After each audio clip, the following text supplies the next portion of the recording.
আমাদের আজকের প্রোগ্রামের সম্মানিত প্রধান আলোচক আমাদের সদরের ব্যক্তি বিশিষ্ট ইসলামী শিক্ষাবিদ আসন্ন বাংলাদেশের সম্মানিত চেয়ারম্যান কাপড় খুলে ফেলেন উপরে উপরে ছিলেন না সেটা জবাব যারা আছে কাপড়টা বেঁধে দেন। আলহামদুলিল্লাহ, তাকবীর তাকবীর। আমরা যারা আমাদের বয়সী যারা আছেন এখানে বা আরো যারা সিনিয়র মুরব্বীরা আছেন এখানে ৪৫-৫০ বা আরো উপরে, আমাদের অনেকের বাবা মা ৩ বেলা ভালো করে খাবার দেওয়া আমাদেরকে তাদের জন্য কষ্টকর ছিল। কিন্তু এরপরেও আমরা বাবা মার প্রতি এতটা অনুগত, বাবা মাকে আমরা অনেক ফিল করি, অনেক মিস করি, বেঁচে থাকলেও ফিল করি, আর মরে গেলে আরো বেশি মিস করি, ফিল করি। কিন্তু এখনকার যে আমাদের সন্তানরা, এই সন্তানরা আমাদের বাবা মা আমাদের জন্য যতটা করতে পেরেছেন এদের জন্য আমরা এর ৩ গুণ করার পরও তারা আমাদের বাবা মার প্রতি আমরা যতটা অনুগত, আজকালের সন্তানরা আমাদের প্রতি ততটা অনুগত না। কারণটা কি ভাইরা আমার? সবই তো দিয়েছি, সবই দিয়েছি।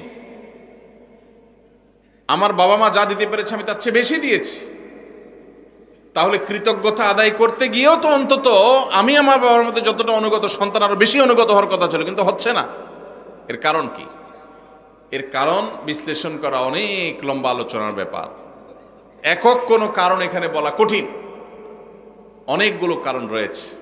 এর ভিতরে একটা কারণ হলো আমাদের এই সমাজ ব্যবস্থা, এটা পশ্চিমা সংস্কৃতি দ্বারায় এত বেশি প্রভাবিত হয়ে গেছে যে আমাদের সন্তানরা এখন তারা এদেশীয় সংস্কৃতি, এদেশে মানুষের কৃষ্টি, কালচার, সভ্যতা, এদেশের মানুষের তাহজিব, তামাদ্দুন এবং অ্যাজ এ মুসলিম ইসলামের যে কৃষ্টি কালচার, সেই জায়গা থেকে অনেক দূরে সরে গেছে। আমাদের তরুণদের একটা বড় অংশ তারা বিপদগামিতার দিকে চলে গেছে।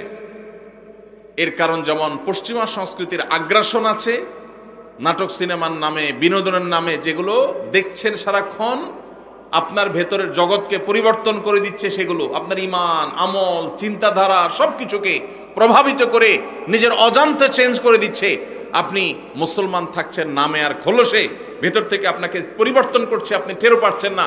আপনার সন্তানকে আপনি শিক্ষা দিচ্ছেন, স্কুল, কলেজে, ইউনিভার্সিটিতে শিক্ষা নিতে গেছে যে সন্তান, সেখান থেকে শিক্ষার উপরে ভর করে পশ্চিমা যে সংস্কৃতি আসছে সেটাও সে ধারণ করেছে, শিক্ষিত হচ্ছে, পাশাপাশি সে পশ্চিমা ধ্যান ধারণায় বিশ্বাসী হচ্ছে। এর ফলশ্রুতিতে ইসলামের যে ট্র্যাক, ইসলামের যে সুমহান শিক্ষা, সেই শিক্ষা থেকে বঞ্চিত হয়ে ধ্বংস হয়ে যাচ্ছে। এর অনেক কারণের ভিতরে একটা কারণ হলো সন্তানকে আপনি সেইভাবে হালাল খাবার খাওয়াতে পারতেছেন না আপনার বাবা মা যেটা আপনাকে খাওয়াতে পেরেছে। আপনার বাবা মা অনেক কষ্ট করে অল্প খাওয়াইছেন, কিন্তু হালাল খাওয়াইছেন, তার বরকত ছেলের মধ্যে আপনি পাইছেন। আপনি আপনার ছেলে মেয়েকে যা খাওয়াচ্ছেন বুকে হাত দিয়ে বলতে পারবেন না যে টনটন করে বাজবে, এতটা হালাল এবং পিওর যেটা আপনার বাবার সম্পদের মধ্যে ছিল, সেটা যদি আপনার সন্তানের মধ্যে আপনি করতে পারেন, ইনশাআল্লাহ এই যুগেও আপনার সন্তান সবচেয়ে সভ্য, ভদ্র এবং মাথা নিচু করে বিনম্রতার সাথে আপনাকে শ্রদ্ধা নিবেদন করবে। এই জন্য সন্তান খাইলো কি খাইলো না এটার জন্য যতটা মরিয়া মায়েরা, এর চেয়ে বেশি মরিয়া হবেন সন্তানের পেটে হালাল ঢুকছে নাকি হারাম ঢুকছে বিষয়টা নিয়ে। আল্লাহ আমাদেরকে সেই তৌফিক দান করুন। ভাইরা আমার, তাহলে আমরা শাবানের নফল রোজার কথা বলছিলাম।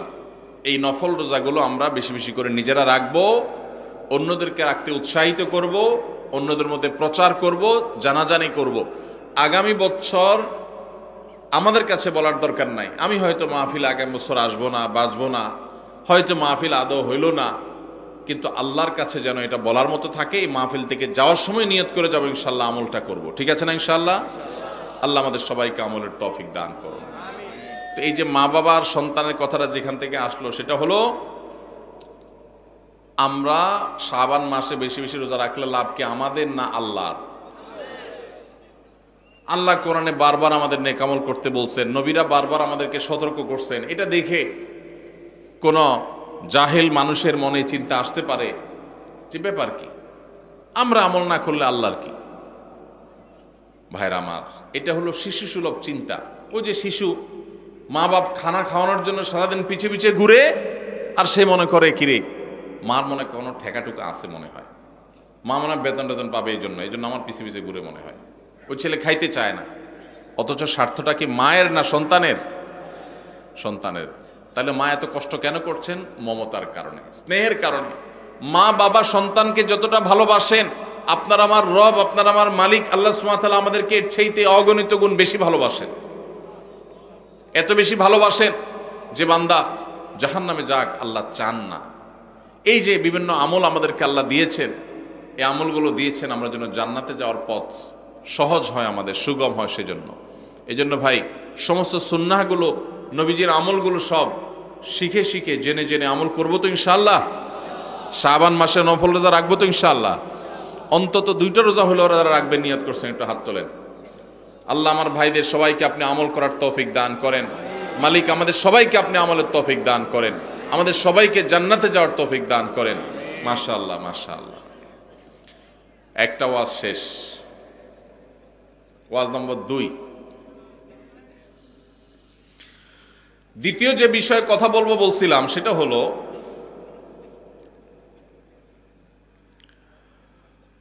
আল্লাহ রাব্বুল আলামিন আমাদের জন্য যে সমস্ত বিষয়গুলোকে ফরজ করেছেন, ফরজ, এর মধ্যে একটা হলো আমাদের মৃত্যুর পর আমাদের সম্পদে আমাদের রক্ত সম্পর্কীয় আত্মীয়দেরকে এক একজনকে এক এক হিস্সা বা অংশ আল্লাহ তাআলা নির্ধারণ করে দিয়েছেন কোরআনে। জানেন তো আপনারা কোন সূরায় করেছেন? সূরা নিসা। কোরআনের সবচেয়ে বড় আয়াত, সবচেয়ে দীর্ঘ আয়াত। আল্লাহ রাব্বুল আলামিন যে বিষয় বলতে গিয়ে নন স্টপ বলে তারপরে দাড়ি দিয়েছেন, অনেক দূরে গিয়ে পুরো বিষয় বলে শেষ করে তারপর দাড়ি দিয়েছেন, সেই সবচেয়ে দীর্ঘ আয়াত কোরআনে যে বিষয়টার উপরে, সে বিষয়টা কিন্তু নামাজের বিষয় না, সেটা রোজার বিষয় না, সেটা যাকাতের বিষয়ও না। সেটা কোন বিষয়? পরিত্যক্ত সম্পত্তির বন্টনের বিষয়। মা বাবা, স্বামী স্ত্রী, ভাই বোন, কারণ মৃত্যুর পর তার সম্পদে কার কি হক আছে, কে কতটুকু পাবে, এ বিষয়ে আল্লাহ তাআলা বর্ণনা করেছেন। বর্ণনা করে আল্লাহ তাআলা বলেছেন, ফরিদাতাম মিনাল্লাহ, তোমাদের রেখে যাওয়া সম্পদে কার কতটুকু ভাগ আছে না আছে, এই সব বন্টন আল্লাহ তাআলা করে দিয়েছেন। কে করে দিয়েছেন? আল্লাহ বলেছেন ফরিদাতুম মিনাল্লাহ, এটা আল্লাহর বন্টন, আল্লাহর নির্ধারণ, আল্লাহর পক্ষ থেকে এটা ফিক্সড করা হয়েছে। আমরা কেউ মনে করতে পারি আল্লাহ বলেছেন অমুকরে এতটুকু দিতে, সে তো আমার কোনো কাজে আসে না, আমার তো বরং তমুক বেশ কাজে আসে, তাহলে তারা একটু বাড়াই দিতে চাই আমি। মানে আল্লাহ যেভাবে দিতে বলেছেন, আমার যুক্তি বুদ্ধি দিয়ে আমি সেটাকে পরিবর্তন করতে চাই, এই যে একটা প্রচেষ্টা আমাদের অনেকের মধ্যে আছে, আল্লাহ রাব্বুল আলামিন সেই সম্পর্কে বলেছেন, আবাউকুম ওয়া আবনাউকুম লা তাদরুনা আইয়ুহুম আকরাবু লাকুম নাফআ, তোমাদের বাপ দাদা, তোমাদের সন্তান সন্ততি, এর ভিতরে কে তোমাদের বেশি কাজে আসবে, বেশি উপকারে আসবে, তোমরা কেউই জানো না। আল্লাহ যা নির্ধারণ করে দিয়েছেন সেটা অনুযায়ী বন্টন করো। তোমার বিবেক বুদ্ধি প্রসূত বন্টন করতে যাবে না, আল্লাহ নির্ধারণ অনুযায়ী দাও, তোমার বুঝে আসুক আর না আসুক। এই ফরজ। বহু দাড়ি পাকা মুরব্বী আছেন, বহু সিজদা করতে করতে কপালে দাগ ফেলে দেওয়া মানুষ আছেন, বহু নিয়মিত তাসবিহ তেলাওয়াত করা নফল আমল করা মানুষ আছেন, বহু নফল রোজা ফরজ রোজা রাখা মানুষ আছেন, বহু দান সাদকা করা মানুষ আছেন, বহু হজ ওমরা নিয়মিত করা মানুষ আছেন, যারা এই ফরজ আদায়ে গাফিলতি করেন, উদাসীনতা এবং অবহেলা করেন, এবং তারা এই কারণে আল্লাহর খাতায় ফাসিক নাম তাদের উঠে গেছে। দুনিয়ার মানুষ তাদেরকে হাজী সাহেব বলে, গাজী সাহেব বলে, শেখ সাহেব বলে, মৌলানা সাহেব বলে, মুফতি সাহেব বলে, সভাপতি সাহেব বলে, সেক্রেটারি সাহেব বলে, অথচ এই সাহেব আল্লাহর খাতায় ফাসিক। কারণ সে তার বাবার সম্পদে, তার দাদার সম্পদে আল্লাহ তাআলা যাকে যতটুকু হিস্সা দিতে বলেছেন সেটাকে পাই পাই করে আল্লাহর নির্দেশ অনুযায়ী বন্টন করে নাই, সে নিজের খেয়াল খুশি মতো বন্টন করেছে, খেয়াল খুশি মতো ভাগ করেছে, খেয়াল খুশি মতো দখল করে নিয়েছে। আল্লাহর নির্ধারণের এই ফরজের সে মূল্য দেয় নাই। এই কারণে এই সমাজের বহু দাড়ি পাকা মানুষ জাহান্নামে যাবে। ভাইরা আমার, আমরা অনেকেই আছি থোক 10, 20, 50 হাজার টাকা মাহফিলে দিতে পারি, অনেকেই আছি মসজিদ মাদ্রাসা 20-50 হাজার টাকা দান করতে আমাদের কোনো আপত্তি নাই। আপত্তি কোন জায়গায়? আপত্তি হইল আমার বাবা দুনিয়া থেকে চলে গেছেন, এখন বাবা যা রেখে গেছেন জমি জমা, স্থাবর অস্থাবর সম্পদ, ব্যাংক ব্যালেন্স, টাকা পয়সা যা যা আছে, এগুলো থেকে ভাগ করে কাকে দিতে হবে? আমার ওই বোনটাকে দিতে হবে, ভাইটাকে দিতে হবে, সবাইকে যার যারটা দিতে হবে। এটা দিতে আমাদের খুব কলিজা লাগে, আছে না নাই? দান করতে তার কোনো অসুবিধা নেই, কারণ দান তো 20-50 হাজার করতেছে, কিন্তু বাবার সম্পদটা দিতে কার্পণ্য করে, গড়িমসি করে, আছে না নাই? এই সমাজে যদি আপনি এ ক্লাসের মুসলমান দেখতে চান, খাঁটি মুসলমান যদি দেখতে চান, আসল মুসলমান যদি দেখতে চান, যেই মুসলমান শুধু সহজ আমল করে না, কঠিন আমলগুলোকে বুক চেতিয়ে বুক উঁচু করে করতে চায়, সেই মানুষগুলো হলেন তারা যারা বাবা মায়ের সম্পদে বা নিজেদের রক্ত সম্পর্কীয় আত্মীয় স্বজনদের সম্পদে যার যতটুকু হিস্সা আছে, কোরআন আল্লাহ তাআলা যতটুকু যাকে দিতে বলেছেন তাকে হিসেব করে পাই পাই করে ততটুকু দেয়, বিন্দু মাত্র বেশ কম করে না। এই মানুষগুলো হলো এই সমাজের সবচাইতে ক্রিম মুসলমান, সবচাইতে এলিট, সবচাইতে এ ক্লাসের, আপার ক্লাসের মুসলমান। আপনারা আপার ক্লাসের মুসলমান হওয়ার চেষ্টা করবেন ইনশাআল্লাহ। মুরব্বীরা যারা আছেন, বাবাজিরা ভালো আছে যারা আছেন, আপনাদের বলছি, সন্তানদেরকে ওসিয়ত করে যাবেন, ইসলাম নিয়ে এসে সেখানে লিখবেন রীতিমতো যে আমি মারা গেলে আমার সম্পদে কোরআন হাদিস যেভাবে বলেছে তোমরা ভাই বোনরা ঠিক সেভাবে পাই পাই করে হিসাব করে ওইভাবে বন্টন করবা, খবরদার এর কম বেশ করবা না। এটা ওসিয়ত করে যাবেন সন্তানদেরকে। এরপরে যদি কোনো সন্তান কিছু সম্পদ মেরে দেয়, ভাই বোনদের বঞ্চিত করে, কিছু থোক দিয়া, লামসাম কিছু দিয়া তাদের কাছ থেকে দায় মুক্তির চেষ্টা করে, তাহলে ওই সন্তান দায়ী হবে। আর আপনি যদি জানেন আপনার মারা যাওয়ার পরে সন্তানরা এরকম সম্পদ নিয়ে তসরুপ করবে, 2 নম্বরই করবে, আর আপনি চুপচাপ চলে যান, তাদেরকে সতর্ক না করেন, তাহলে আপনিও আল্লাহর কাঠগড়ার আসামি হবেন। আর অনেক মুরব্বীরা আছেন যারা আপনাদের বোনদের সম্পদের হক দেন নাই, বাবার সম্পদ থেকে নিজেরা পাইছেন, বোনদেরকে দেন নাই, বোনদের সাথে চিটারি করছেন।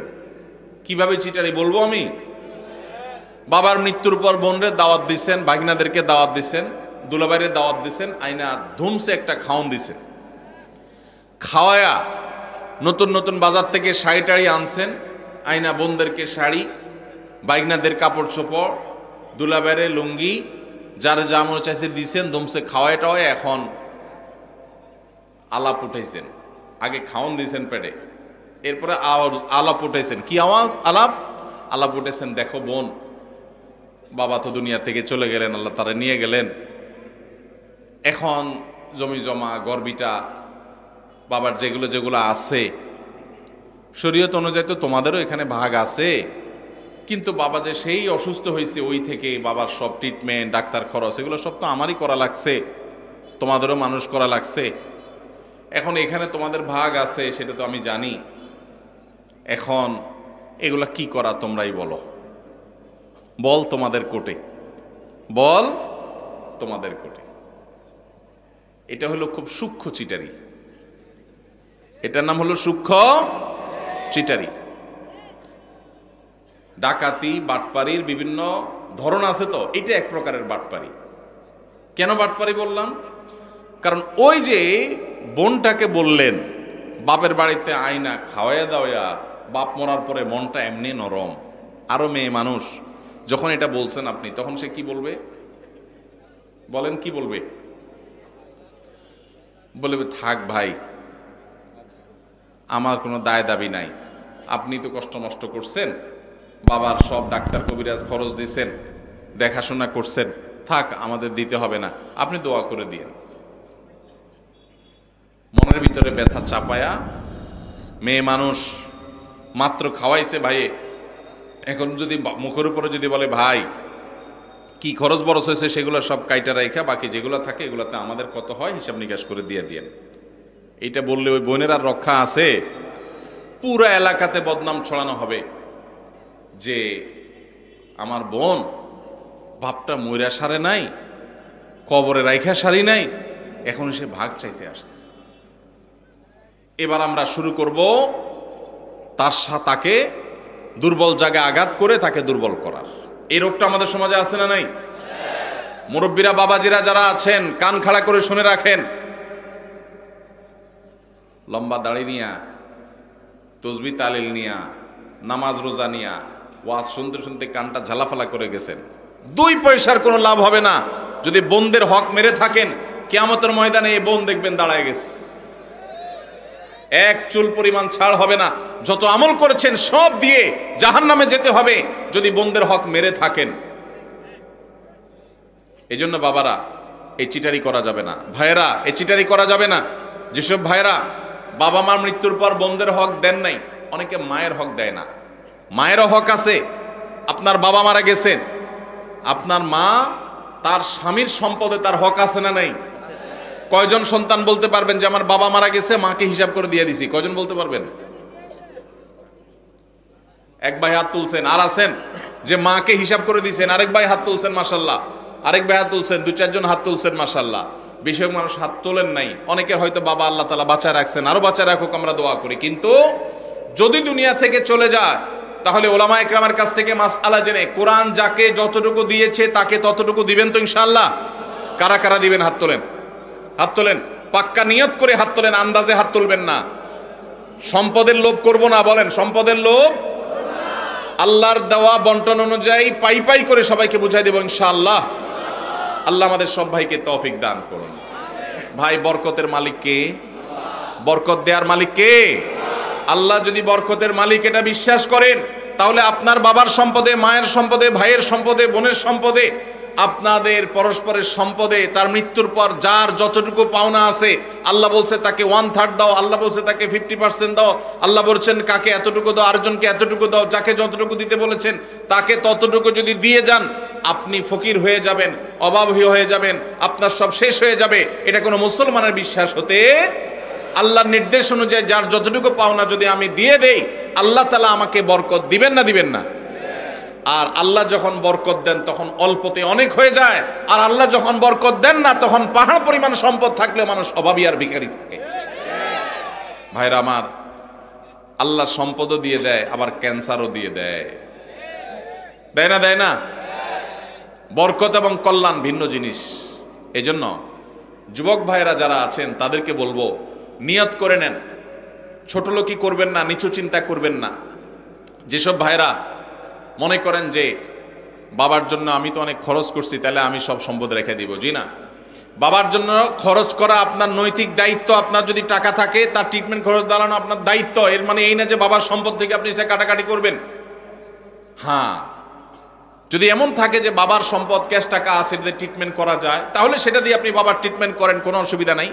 বাবার যদি না থাকে আর আপনার থাকে, সন্তান হিসেবে আপনার উপরে ফরজ বাবার ভরণ পোষণ দেওয়া। অতএব সেটার জন্য ভিটা মাটি এগুলো সব রেখে দিবেন, এটা করা যাবে না। প্রয়োজনে সেগুলা জমজমা বিক্রি করে বাবার ট্রিটমেন্ট করবেন। এরপরে যেটা ঠিকবে সেটা বন্টন করবেন। বোনরা নিতে না চাইলেও জোর করে দিবেন, দিবেন তো ইনশাআল্লাহ? ফুফুদের হক, বোনদের হক, ভাইদের হক পাই পাই করে দিবেন। অনেক বড় ভাই আছে, চান্স পাইলে ছোট ভাইদের ল্যাং মারে ছেড়ে দেয়, নিজেরা সব দখল করে নেয়। আছে না নাই? আল্লাহকে ভয় করেন। এই ফরজটা অবহেলিত ফরজ, নামাজের ফরজ অনেকে আদায় করেন। আমার কাছে নালিশ আসে, অনেক ফ্যামিলির বিভিন্ন ভাইরা নালিশ নিয়ে আসেন, ভাইয়ে হক মেরে দিস।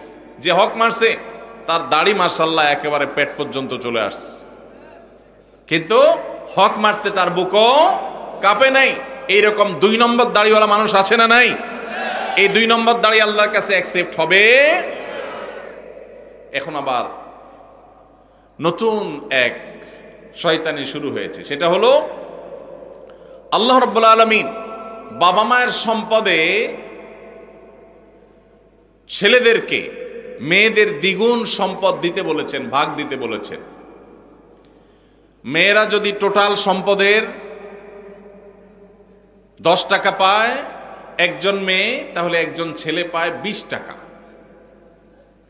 এখন আমাদের দেশে কয়দিন পর পরই কিছু সুশীল আছেন যারা আল্লাহর কোরআনেরও সংশোধন করতে চায়, নাউজুবিল্লাহ। তারা দাবি তোলে যে সমান অধিকার দিতে হবে, এবং সমান অধিকার কথাটা শুনতে বেশ সুন্দরই শোনা যায়, ভালোই লাগে। আমরা অনেকে বিভ্রান্ত হয়ে যাই, তাই তো একই বাবার সন্তান হয়ে মেয়ে যদি এক আনা পায়, ছেলে কেন 2 আনা পাবে? ছেলেও সন্তান, মেয়েও সন্তান, তাহলে মেয়ে 1 আনা পাবে, ছেলেও 1 আনা পাবে, এমন হওয়া দরকার। মেয়ে 1 আনা পাবে, ছেলে 2 আনা পাবে, এটা কেন? বাহ্যিকভাবে এটা মনে হয় বৈষম্য করেছে। ভাইরা আমার, আমরা সবাই জানি আল্লাহ রাব্বুল আলামিন যত ফ্যামিলির খরচ আছে, এসব খরচগুলো ছেলেদের উপরে বর্তাইছে না মেয়েদের উপরে বর্তাইছে? স্বামীর উপরে না স্ত্রীর উপরে? স্বামীর উপরে। কত রকমের খরচ? সব রকমের খরচ। বিয়ে করবে মেয়ের বিয়ে হবে, বিয়ের খরচ কি মেয়ের জোগাড় করা লাগে? কার জোগাড় করা লাগে? বাপের বা ভাইয়ের। ছেলে বিয়ে করবে, খরচ জোগাড় করা লাগে কার? ছেলের নিজের। আরেকজন কয় বাবার। আপনার বাবা আপনার খরচ দিছে? কপালালা মানুষ, তাহলে ভালো বাপ পাইছেন আপনি। ভাইরা আমার, বিয়ের খরচ কে দেয়? ছেলেদের নিজেরা। বিয়ে করার সময় টাকা পয়সা জোগাড় করে বাজার সদাই করে বিয়ে শাদী করলো। শ্বশুরবাড়ি যাওয়ার সময় নতুন বউরে নিয়ে যখন শ্বশুরবাড়িতে যাচ্ছে, মিষ্টি মন্ডা কেনার পর বিলটা কি বউয়ে দেওয়া লাগে না জামাই দেওয়া লাগে? তাহলে শ্বশুরবাড়ি মিষ্টির খরচও সে দিল। আবার শ্বশুরবাড়ি বেড়ায় যখন বাপের বাড়ি আসতেছে, এখন বাপের বাড়িতে আসার সময় আবার ফলমূল যা কিনছে টিনছে এগুলোর বিল কে দেওয়া লাগে? ছেলে। তাহলে নিজের বিয়ের খরচও নিজের, শ্বশুরবাড়ির মিষ্টির খরচও ছেলের, আবার বাপের বাড়ির ফলের খরচও তার, বাসা ভাড়াটাও তার, বাজার সদাই খরচও তার, নিজের খরচ তো তার আছেই, বউয়ের খরচটাও তার, ছেলে মেয়ের খরচটাও। তাহলে খরচের বেলা সে 16 আনা, আর পাওয়ার বেলায় মেয়ের চাইতে 1 আনা বেশি। এটাতে কি ছেলেরকে আল্লাহ তাআলা অনেক বেশি দিয়ে ভাষায় দিয়েছেন, আর মেয়েদেরকে আল্লাহ তাআলা ঠকাইছেন? নাউজুবিল্লাহ, এরকম? তাহলে যে সমস্ত মাথা মোটা মানুষরা মনে করেন মেয়েদের প্রতি বৈষম্য হয়েছে, নাউজুবিল্লাহ, তারা মূলত একটা নির্দিষ্ট এজেন্ডা বাস্তবায়ন করতে চান। তারা এত গবেট না যে এই হিসাব বুঝবে না। খরচের বেলা ছেলে 16 আনা, আপনি একজনকে বাজারে পাঠায় বলছেন নাও 10 টাকা দিলাম, এটা আনবা ওইটা আনবা ওইটা আনবা, 4-5টা আইটেম বলে দিলেন, দিয়া বললেন 10 টাকা দিলাম। আরেকজনকে 5 টাকা দিয়ে বললেন তোমার কিছু আনা লাগবে না, যা খুশি করো, নিজে খাও, ফুর্তি করো। কি বলেন? 10 টাকা আলাকে বেশি দিছে না 5 টাকা আলাকে বেশি দিছে? এখন যদি বলে ভাই কেন বৈষম্য করলেন, আমাকে 5 টাকা দিলেন, ওনারে 10 টাকা দিলেন, সমান সমান দেয়া দরকার, এই দাবি কি যৌক্তিক না অযৌক্তিক? এই অযৌক্তিক দাবি বিভিন্ন সময় আমাদের সমাজে কিছু সুশীলরা, নামধারী কিছু সুশীলরা তারা তোলে। এরা কেন তোলে? আমি যদি বলছিলাম একটা দুর্বিসন্ধি আছে। সেই দুর্বিসন্ধিটা কি? আমাদের এই সাবকন্টিনেন্টে মুসলমান তো মুসলমান, আমাদের হিন্দু ভাইরা, খ্রিস্টান ভাইরা, বৌদ্ধ ভাইরা, এই অঞ্চলের সব ধর্মের মানুষদের একটা কমন কালচার আছে। সেটা কি? সেটা হলো পুরুষরা তারা বাহিরের জগৎটা দেখভাল করে, টাকা পয়সা কামাই করা, রুজি রোজগার করা, যা লাগে সব বাহিরের সব দেখে, বাজার সদাই সব দেখে। আর ভেতরের সাইডটা কে দেখে? মহিলারা দেখে। এটা হলো আমাদের সাবকন্টিনেন্টের ধর্মীয় এবং আমাদের সামাজিক কালচার। এবং এটা আমাদের কালচার বললে ভুল হবে, এটা মানব সভ্যতার শুরু থেকে চলে আসা একটা কালচার। পৃথিবীর অমুসলিম প্রধান দেশগুলো, বিশেষ করে পশ্চিম অঞ্চল, তারা এই কালচারটাকে পরিবর্তন করে ফেলেছে। তাদের সমাজে কি হয়? বাসা ভাড়া নিলে অর্ধেক খরচ জামাইয়ে দেয়, আর অর্ধেক খরচ বইয়ে দেয়। জানেন তো আপনারা? বাজার সদাই সবকিছু 50% ভাগযোগ করে দেয়। এখন এই যে মেয়েদেরকে সমান অধিকার দেওয়ার নাম করে বাবার সম্পদে ছেলেদের সমান দিতে যারা দাবি করছেন, তারা মূলত চান আমাদের এই সমাজটাও পশ্চিমা সমাজের মতো হয়ে যাক, অর্থাৎ মেয়েরা পাওয়ার বেলায় তারা অর্ধেক পাবে, ছেলের মতো সমান সমান পাবে, খরচের ক্ষেত্রেও তারা সমান সমান শেয়ার করবে। এই দিক থেকে তারা মনে করে যে বৈষম্য দূর হবে, সাম্য প্রতিষ্ঠা হবে। মূলত যেটা আসলে হবে, পশ্চিমাদের যেটা হয়েছে সেটা হলো এই পরিবার ব্যবস্থাপনাটা ভেঙে চুরমার হয়ে যাবে। এমনিতেই স্বামী স্ত্রীর মধ্যে সম্পর্ক দিন দিন যায় অবস্থা। এরপরে যদি বলেন যে বউরে বলেন ঠিক আছে বাসা ভাড়া তুমি অর্ধেক দাও, ছেলেদের খরচ অর্ধেক দাও, সব কিছু অর্ধেক দাও, তাহলে এবার কামড়া কামড়ি নিজেদের মধ্যে অশান্তির পরিমাণ বাড়বে না কমবে? এর প্রমাণ হলো পশ্চিমে যদি আপনি তাকান দেখবেন সেসব দেশগুলোতে বৈবাহিক সম্পর্ক এটা সোনার হরিণ হয়ে গেছে। স্বামী স্ত্রী বলতে যে একটা সুখের সংসার, এটা তাদের কাছে সোনার হরিণ হয়ে গেছে। পরিবার ব্যবস্থা ভেঙে ধ্বংস হয়ে গেছে। এখন সেটাকে এদেশে যারা আমদানি করতে চায় তারা এদেশের মানুষের শত্রু। এই শয়তানের দোসরেরা আল্লাহর বিধান থেকে, কোরআন থেকে আমাদেরকে সরাতে চায়। আমাদের সংবিধানে, আমাদের আইনে কোরআনের তো অন্য কোনো কিছু নাই। যা ছিটে ফোটা দুই একটা আছে সেগুলো খাঁজে বাজে থাকা কণাগুলোকে ধুয়ে পরিষ্কার করার জন্য যখন যারা সরকারে আসে তাদের ঘাড়ে সওয়ার হওয়া এই পশ্চিমাদের দোসরেরা, তারা এই দেশে থাকে, এই দেশে খায়, দালালি করে পশ্চিমাদের।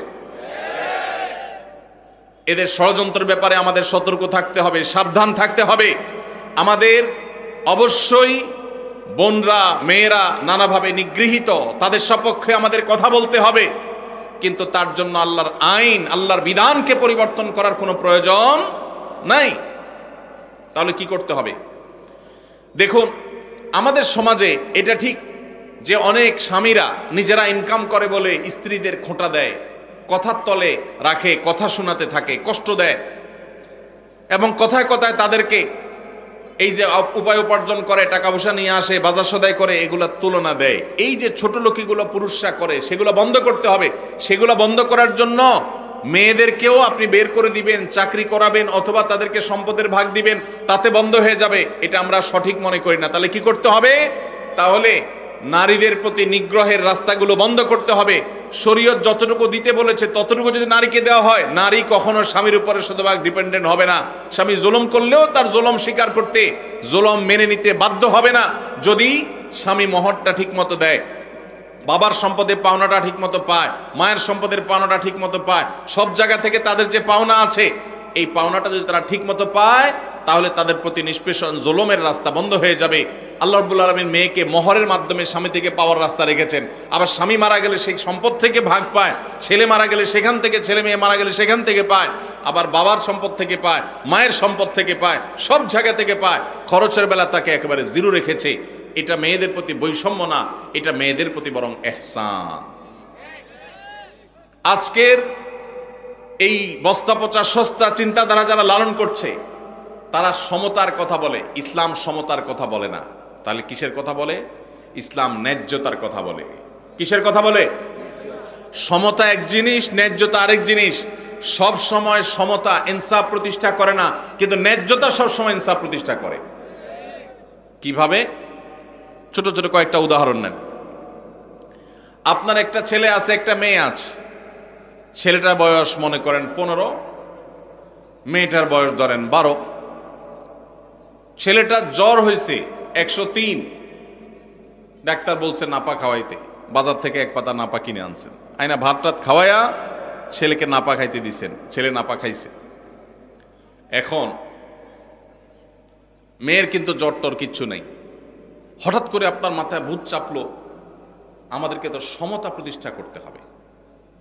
তাহলে আমার সন্তান, ছেলেও আমার সন্তান, মেয়েও আমার সন্তান, একটারে নাপা খাওয়াইলাম, আরেকটাকে খাওয়াইলাম না, এটা তো জুলুম হইল। এই জন্য মেয়েরে বলছেন হাকর, হাকর, হা করাই আপনার সুস্থ সবল মেয়েটারে আপনি নাপা খাওয়াই দিলেন। সমতা এখানে হয়েছে না হয় নাই? কি হয় নাই? ওয়াজ কি বুঝে শুনে কথা বলেন না, না বুঝে জবাব দেন। সমতা হয়েছে না হয় নাই ভাই? সমতা হয় নাই? ছেলের একটা নাপা খাওয়াইছে, মেয়ের একটা নাপা খাওয়াইছে, সমতা হয়েছে না? কিন্তু ইনসাফ কি হইল? ইনসাফ কি হইল? জুলুম হয় নাই? সুস্থ মানুষকে নাপা খাওয়ায় কিডনি নষ্ট করার কাম হয় নাই? ভাইরা আমার, ইসলাম সমতার কথা বলে না। সমতা বললে শুনতে খুব মুখরোচক শোনা যায়, সব জায়গায় সমতা হইলে ভালো হয় না। ন্যায্যতাটা সবসময় ভালো হয়। আল্লাহ ন্যায্য দিতে বলেছেন, ন্যায্য যার যতটুকু দরকার। একটা ছেলে 20 বছর বয়স, আরেকটা 10 বছর, ঈদ আসতেছে, রমজানে মার্কেটে যায় কেনাকাটা করলে আমল নষ্ট হবে, এই জন্য আগে ভাগে ঈদের জামা কিনতে গেছেন। এখন যা জামা কিনে ফেলছেন, একটা পাঞ্জাবি, 2টা পাঞ্জাবি কিনছেন। যেহেতু আপনার মাথায় ভূত ঢুকছে, ওই যে পশ্চিমের ভূত, যে সমতা প্রতিষ্ঠা করতে হবে, সমান অধিকার দিতে হবে, সেজন্য কি করছেন, জামা কিনতে যায়, জামাতে কিনতে গিয়ে দোকানদারে বললেন, ভাই আমারে 2টা জামা দেন, সেম ডিজাইনের, সেম কালারের, সেম সাইজের। 2টা জামা নিয়ে আসলেন। আইনা 20 বছরের ছেলেরে যে পাঞ্জাবি দিলেন, একই সাইজের পাঞ্জাবি 10 বছরের ছেলেরাও দিলেন। সমতা কি হয়েছে না হয় নাই? ন্যায্যতা কি হয়েছে? ইনসাফ কি হয়েছে? এটা ছোট ছেলের সাথে তামাশা হয়েছে নাকি হাদিয়া দেওয়া হয়েছে? তামাশা হয়েছে। অতএব আল্লাহর বিধানকে যদি কেউ পরিবর্তন করে তথাকথিত সমাজ সমতা প্রতিষ্ঠা করতে চায়, তাহলে সেটা দেখতে মনে হবে, শুনতে মনে হবে যে অনেক ভালো কিছু করেছে, আসলে সেটা হবে সবচাইতে ক্ষতিকর। ভাইরা আমার, এরকম শত শত উপমা দেওয়া যাবে, শত শত উদাহরণ দেওয়া যাবে, শত শত দৃষ্টান্ত দেওয়া যাবে, যেগুলো দিয়ে সাব্যস্ত করা যাবে ইসলাম ন্যায্যতার কথা বলে, সমতার কথা নয়। কোন জায়গায় একজনকে বেশি দিতে হচ্ছে, আরেক জায়গায় আরেকজনকে বেশি দিতে হচ্ছে। যেখানে যতটুকু প্রয়োজন সেখানে ততটুকু দেওয়া, এটা হলো আল্লাহর বিধান। আর মন গড়া তথাকথিত সমতা, এটা হলো মুখরোচক, শুনতে সুন্দর শোনা যায়, ভালো শোনা যায়, কিন্তু সেটা বাস্তবতা বিবর্জিত। আমরা যদি দেখি পৃথিবীর যে সমস্ত সমাজ আল্লাহর এই বিধান মতো সমাজ পরিচালনা করে না, পরিবার পরিচালনা করে না, তাদের সমাজে বাহ্যিক উন্নতির অনেক প্যারামিটারে তারা এগিয়ে গেছে, কিন্তু তাদের পরিবার ব্যবস্থাপনায়, দাম্পত্য সম্পর্কগুলোতে তারা মিসকিনের মতো অসহায় হয়ে যাচ্ছে দিন দিন। কোনো বিশ্বাস নাই, কোনো ভক্তি নাই, ভালোবাসা নাই, পরস্পরের কোনো প্রকার আন্তরিকতা নাই। আল্লাহ তাআলা আমাদের সবাইকে আল্লাহর এই গুরুত্বপূর্ণ ফরজ বিধান, কারণ মৃত্যুর পর তার সম্পদে আল্লাহ কোরআনে যাকে যতটুকু দিতে বলেছেন, আল্লাহ আমাদের সবাইকে তাকে ততটুকু দেওয়ার তৌফিক দান করুন। এর জন্য মানসিক সৎসাহস লাগে, সৎসাহস লাগে। এই দেশে মেয়েদেরকে আল্লাহ যতটুকু দিতে বলেছেন, যদি সব ভাইয়েরা বোনদেরকে দিয়ে দেয়, বাবারা মেয়েদেরকে দিয়ে দেয়, সন্তানরা মায়েদেরকে দিয়ে দেয়, স্বামীরা স্ত্রীদেরকে যদি ততটুকু দিয়ে দেয়, তাহলে মেয়েরা এমনিতেই রানীর মতো সিংহাসনে ভাসবে, মেয়েদের কোনো অভাব থাকবে না, কোনো স্বামী টাকার খোঁটা তাদেরকে দিতে পারবে না। আপনি নিজে বোনের হক দেন নাই, স্বামীর সংসারে তার মুখটা ছোট। আপনি নিজে আপনার মেয়েকে বিয়ে দিয়েছেন, অনেক টাকা খরচ হয়েছে, এই খোঁটা দিয়া সম্পদ থেকে তাকে বঞ্চিত করে দিয়েছেন, সে স্বামীর সংসারে ছোট। সব জায়গা থেকে যদি তার অধিকারগুলো সব দেওয়া হয়, তাহলে সেই সংসারে সে ছোট থাকবে না, তার হাতেও ক্যাশ টাকা থাকবে ইনশাআল্লাহ। অতএব এই ফরজটা আমরা সবাই আদায় করবো তো ইনশাআল্লাহ।